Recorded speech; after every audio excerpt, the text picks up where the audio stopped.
Been living out here on the ranch for almost 3 years now, and it occurred to me that every ranch needs a dedicated ranch truck. Something so that when you mosey into town, they know who's arriving. I've been collecting parts, I've been stashing parts, I've been shopping for parts, and I've been thinking of all that stuff, and it all starts with this little jewel. It's a classic piece of Americana.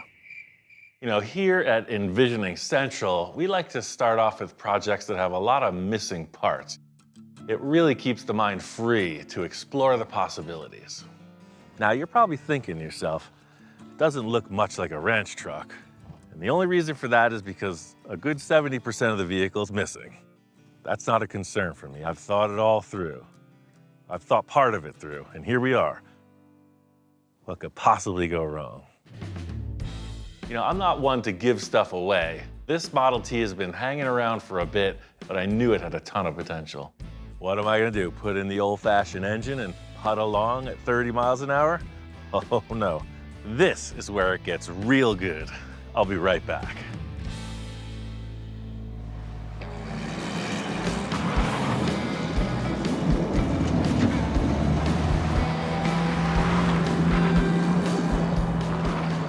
This must be what it feels like to be a Formula One driver, except, you know, in a Pinto. I mean, 2.3 liters of fury. You can just mash the pedal to the floor on this thing and not worry about it. It's like a go-kart, it's fun. A fine machine. I tell you, they don't make them like they used to. What we have here is a perfectly good, perfectly hot-wired Ford Pinto. And I was thinking, Model T had a 4-cylinder. This is a 4-cylinder Ford. Why the heck not? Ford engine in a Ford project. I just like to keep it that way on certain occasions. So if I could update my Model T from the factory brochure, I would order 2.3 liter with an automatic transmission. It's a perfect donor. I want it to look like an antique, you know? I don't want it to be a restoration. I want this power and ease of shifting with the Ford Pinto and automatic transmission. Sounds simple, you know, it's real easy to describe something, but this was never designed for anything with, say, 100 horsepower. So definitely have to upgrade the strength of the chassis, but the first thing is just the fitment of the engine. I know it's physically bigger than the original engine, and I gotta see how that's gonna work out. You know, in classic old school fashion, you're gonna wear what you got, right? If you only got one pair of shoes, you're getting them on somehow. In simplest terms, this is the classic shoehorn technique. You know, you hear it, wow, they must have shoehorned that engine into that car. Yes, literally. Heck yeah. See, now the motor mount is in that C channel. That's what I was going for. So I think the simplest solution is I made 4 of these tabs that fit inside this C of the chassis, so I can weld in there, and then the original motor mounts, the bolts go right through. I really want to keep the same formula for the transmission mount. I'm going to leave all the stock pieces in place and then attach it to the chassis. You can see is the original cross-member transmission mount from the Pinto. It's going to hang right on this surface, it'll get drilled through, and then this will sit right on top of that. And the little wrench comes in real handy with this. Put your little wrench on there, and you give it a pull. Well, the coolest factor of these Model Ts is back in the day, there were no roads, so everything was off-road. It's a perfect runabout, you know, just for getting into town and back. So what I did here was I set this plate on top of the frame, so that's just setting there like a cradle, and I set this side under the frame. So that way when I unbolt it, I can just drop it out and get rid of it. That is step 1 in the 500 steps of this simple project. We're making progress on the mechanical. I got some really cool ideas for this ranch buggy. I'm talking about the style. On to the good part. Notice anything different? I see a lot different. The thing with this is, you know, I need a ranch truck, right? You see what I'm driving. I want something with character. You know, when I show up at Carl's Hardware, everybody knows who's coming to town. Yeah, this is rad. You know, Alan is well versed in custom work and creativity. He works on the fly a lot like me, and I'm sure that he is not concerned with a venture into the unknown. Check out the Harley exhaust. I love it. I love it. I was going to use the Model T exhaust, and then I remembered I had these chopper fishtails. Yeah. So I just put it into a single. I used both tubes and put them together. You're a really talented fabricator, right? You got the paint skills, you got the bodywork skills. How's your carpentry? I think I know what a square is. Okay. Let's throw this on. I'll show you what I'm thinking. As usual, I like to loosely assemble all the pieces and then see how it fits together. You know, I wanted like a truck, but not like a pickup truck, like a van body with a roof that comes over, like a sea cab, but a wooden body. A cab. Let the envisioning begin. So I think I see what you're saying. Like a stagecoach, like a paddy wagon, but kind of a hot rod. You know, like something I would say like Mother's Pies on the side or something, like a delivery truck. I really don't see it yet. I know it's pretty vague, but it's like a van, right? But it's like a sea cab, but it's like a delivery vehicle, but it's old-fashioned, but it's new. I hear you, I see, but I don't see it in my head. Fortunately, but I love what I see. I love what I see. I came up with an idea, the envisioning process, right? Forget about whatever fabrication it takes. Let's just talk concept for a moment. Yes. You know, I'm not one to tout my own merits, but this may be my greatest achievement of all time. The envisioning board, the full-size sketch pad, Da Vinci, Einstein, the greats. I'm standing on their shoulders and I feel that I've arrived. See how I jacked it up in the back with that rake? So that's kind of what I was thinking, like it would have that stance, you know, so it's not fully Model T. You know, a lot of times you'll see where it's like, you know, kind of like a that shape, right? Right. It kind of takes away from that nose down look. It kind of does. It's almost like they kept the buggy look where the man stood there holding the reins. Right, exactly. First step is to figure out the seat height. You don't want to be looking up over the windshield. Fortunately, Alan's about the same size as me, so he's the guinea pig. All right, it's all you. Oh, let me see. Oh, that's it, man. You're in the car. It's perfect. That's the height. That's the height. Yeah. It feels comfortable. You could theorize all day long about the look and proportion, or we can use Ian's envisioning board. That's a take. Take that drill, and right where your shoulder blade is, drill a hole right through. Perfect. Right where your knee is, you're bent. Now right where your ear is. Right where your nose is. Right where you'd like to be holding the steering wheel. Directly across from your belt buckle. Belt buckle? One for your pancreas. Where's my pancreas? Is it right here? There you go. Now, we have a clear and decisive layout. Nice. Perfect start. So, it was the ear, right? I don't know. Ian Mark? Yeah. Hey, all I said was I had a good idea and didn't say I had it all figured out. So if this is your ear and you would just be inside it. So you can barely see you as you're driving. Yeah, just want to kind of be in it. Seeing this opening, I just get this like 70s feel. I don't know why. Exactly. I get this 70s feel. This, you know, now I'm starting to feel it now. Look how tall it is. It is tall. That's a freaking It is tall tall. truck.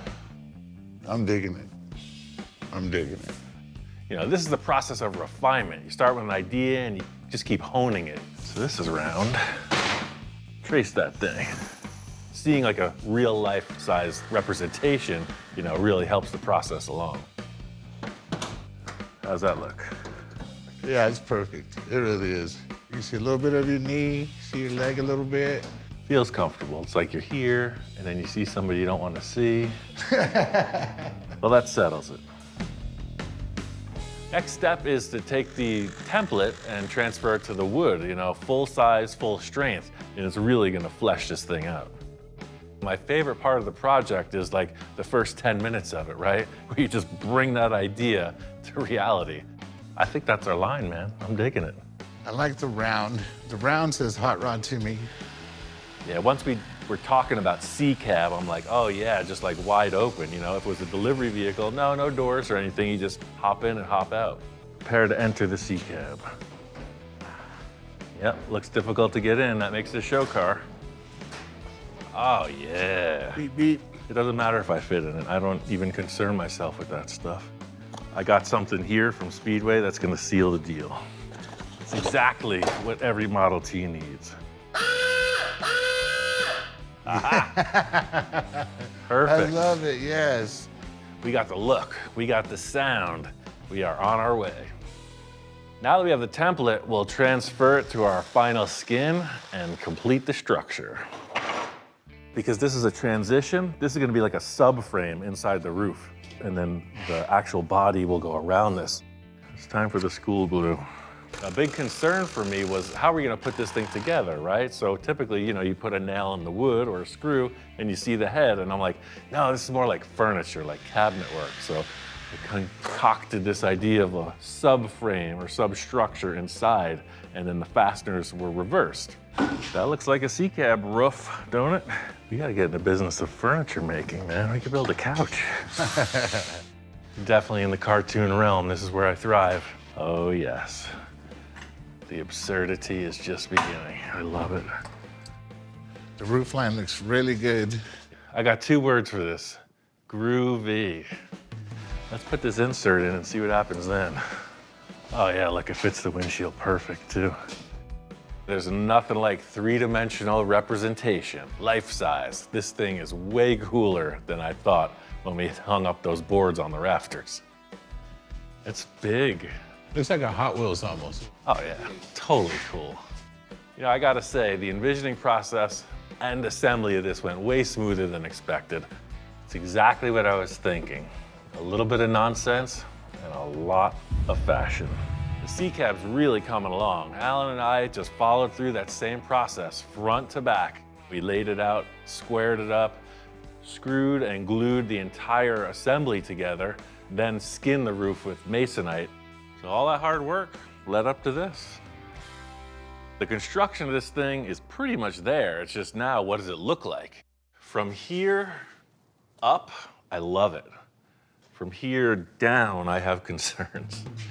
I don't really like this tone. I don't want to drive this truck. And then I don't like this either. So, you know, Model Ts were black, and I'm thinking, well, I want a wooden body, and I don't want to really paint it. I got a little leftover auto paint, and I want to experiment. Experimentation is the spice of life, you know? Sometimes just taking a whisk, you get the reward. You could primer this thing and bodywork and do the whole deal, but I want it to look like a wooden body. It could just look like fiberglass, you know, when you're done. But I was thinking if I take a rag, kind of like staining, I could do a test piece, or I could just put it on the truck. I think I'm gonna go for the latter. Yeah, I like to go all in. No test piece, just go for it. Adapt, carry through. This is my process, you know, because either way, you did something. It's better than sitting there and doing nothing. I feel a little like Bob Ross, the master, right? And all this happy little wood grain, we're trying to enhance it. The vapors coming out of this auto paint bucket are really working for me. A totally different mood. You know, I think I'm gonna try this on the side too. Part of the process is accepting the fact that every shot might not be a straight line to the finish. The things you can't plan for are usually, you know, in my opinion, the coolest thing ever. Well, I've achieved something. Black really did knock the yellow down. We still got 2 tones of finish. I like that. I think it still needs some development. I want to get this thing off the jack stands and on the ground. Now that I hit this positive note, I want to fix something that's just been on my mind. It's been bugging me since we started this thing. I've had these for years, and now I finally have a purpose for them.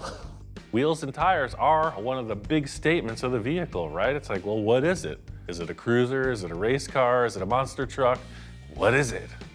What is this thing? I'm asking you, what is this thing? These are 32 Ford rims and these cool Excelsior racing tires. The look of these rims is classic. I mean, imagine if I did this whole C-Cab project and left those dirt track tires on it all the way around. 4 good used tires. I think it's the perfect option.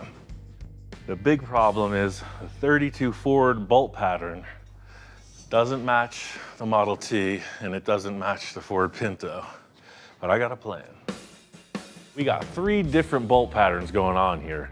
The Model T rims in the front, the Pinto rims in the back, and these 32 Ford rims, they're all different. I had my friends over at Send Cut Send. They're really cool. You send them a drawing of what you want, they cut it, and then they send it back. So it's perfect laser cut steel plate. They also set up the bolt patterns for me. This is the 32 Ford rim bolt pattern, and this is the Pinto bolt pattern. All I gotta do is start drilling. You gotta be careful with wheel adapters. You know, not all bolt patterns are meant to be paired together. So the 4-lug to 5-lug conversion gets a little tricky. It's the moment we've all been waiting for. Is it gonna fit?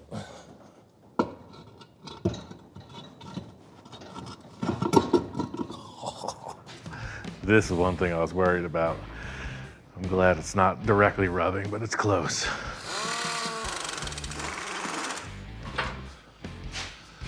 Exactly what I was looking for. Simple, clean, old-fashioned. What was on there was pretty weird. What's on there now is just right. The next challenge is the front. That Pinto engine is significantly bigger than what was there. So we got a couple problems, as usual. Sometimes when I'm deep in a project, I just wake up in the middle of the night, shocked and sweating. I had trouble sleeping last night. That typical thing, the big question mark, what to do about this paint job. I came out here first thing in my nightcap and socks. And I sprayed that side black, and I gotta say I'm happy with it. Am I compromising the airflow from this fan? Absolutely.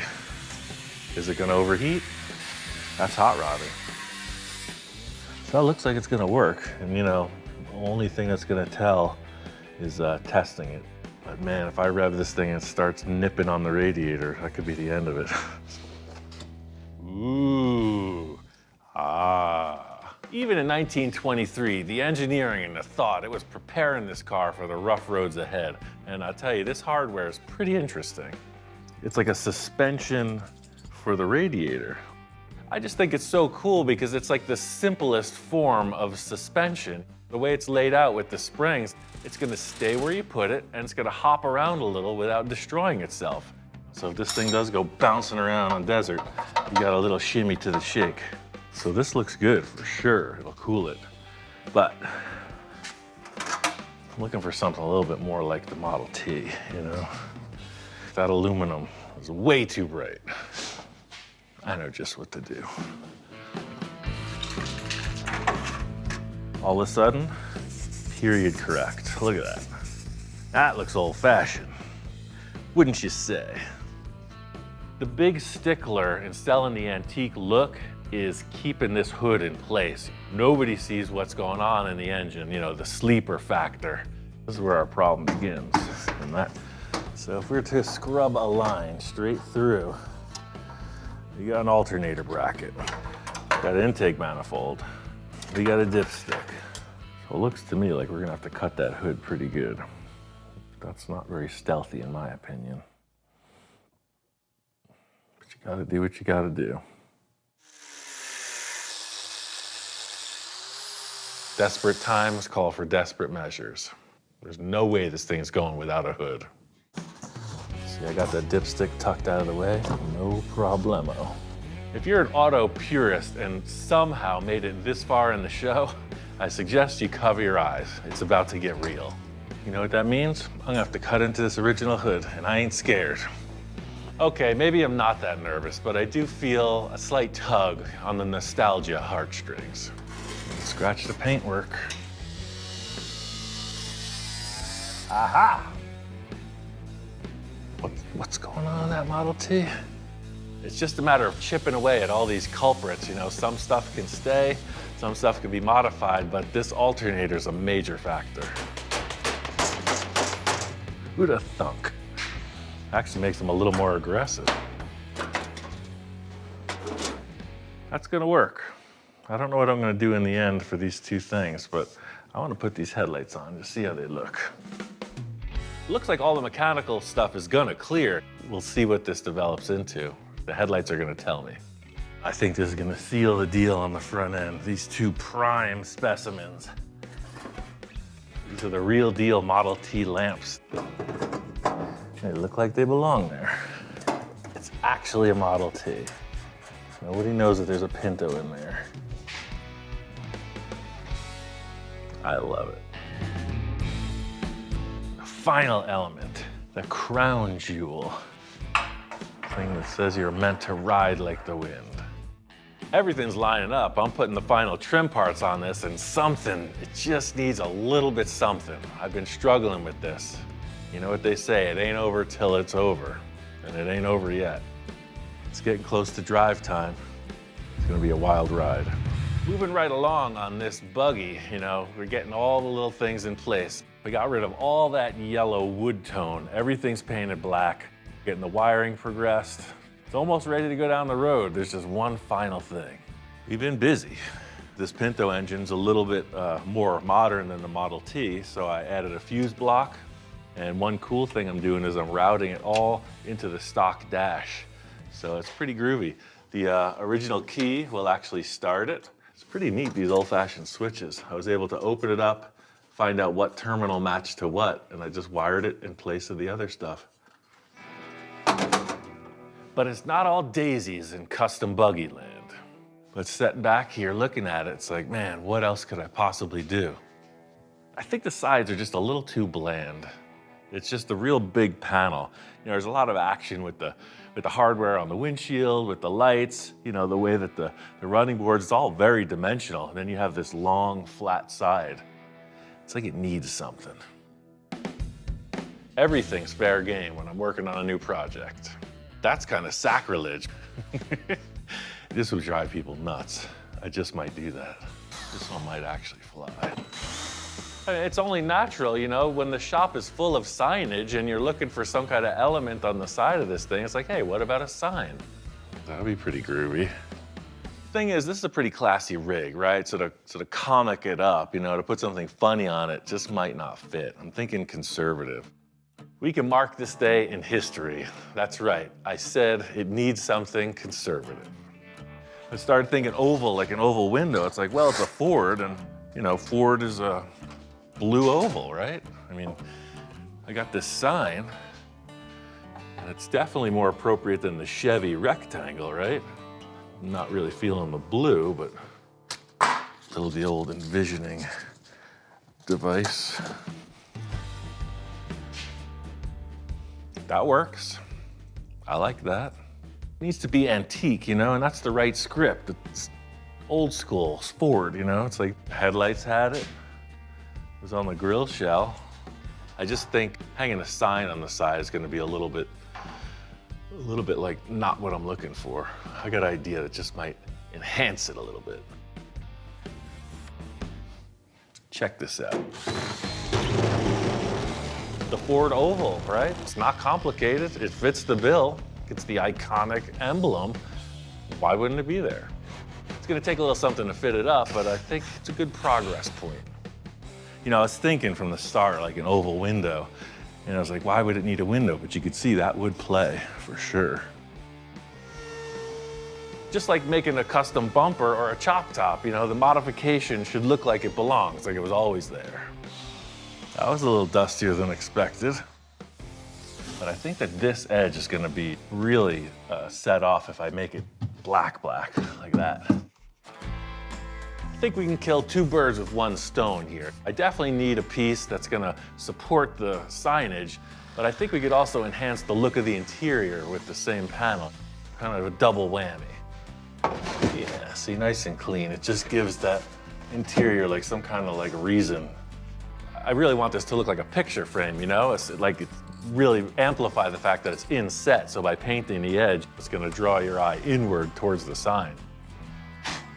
I like it, but the blue's still bugging me. If you don't like it, spray it black. That's my motto for this vintage vehicle. Getting rid of the blue really helps. What if I took that part back? It's like I kind of like having it look like brush strokes like that. Kind of looks almost hand painted if I just do it like that. It's super antiqued. Finger painting, it's not just for kindergarten. I couldn't have hoped for better on that sign. You could see it's that oval shape, it's recessed, and it looks antique. It looks good. The whole thing here is, you know, this is the artist's canvas, right? There's bound to be a little overspray. We'll work through all that in the end. I made that template to duplicate it on the other side. I'm gonna do the same process. A few more minor details and this chuck wagon is ready to chuck, or something like that. He got this Model T project finished up and in gear. My favorite thing about it is just that old time feel. I dubbed thee Mr. T. I pity the fool that doesn't like this car. I mean, this thing is a pretty unique mashup. It feels like an antique car, exactly what I was looking for. Thing was, I started just with the idea, right? 27 ranch truck. Once Alan and I started collaborating, you know, we got the plywood out, we got some 2x4s out, and really we developed the look of this C-cab body, and I gotta say, it's beyond my expectation. It's got the old Model T steering column, Model T switches, a little old, a little new. It's definitely got the flavor. A huge part of this was the visual statement it's gonna make, and my friend Gilbert, the pinstripe master, he came by and did his number to the sides of this thing, and it's perfect. I didn't want to get into this restoration. I just want it to be functional, and everything I added to it, I want to make it count. It's got the big, giant eyeball headlights in the front. It looks like a classic vehicle, but it's got a little trick underneath. I got it wired up, I got it fired up. Now it's time for the true test. This thing is engineered to cross the Great Desert and go all the way to the market.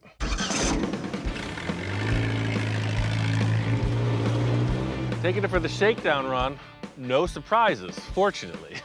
Reliability of this engine transplant, smooth, hard acceleration, not all the gadgets you gotta do with the Model T. Pinto power. The thing drives awesome. I was super surprised because that Pinto was pretty busted.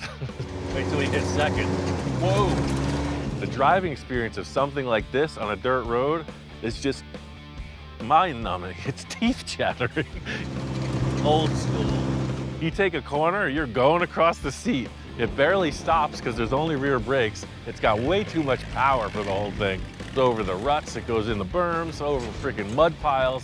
It's a heck of a ride. No stoplights, no seat belts, nothing between you and your destiny but this plate glass window. My first statement was, I want a ranch truck, right? Of course, do I do anything that's absolutely functional? Heck no. And I was allowed to do exactly what I want, and that was wing it. I had all these components, I had an idea how they could be retrofitted together, and I just went for it. Sort of an experiment with a strong reward, and man, Model T, it's definitely a cool rig.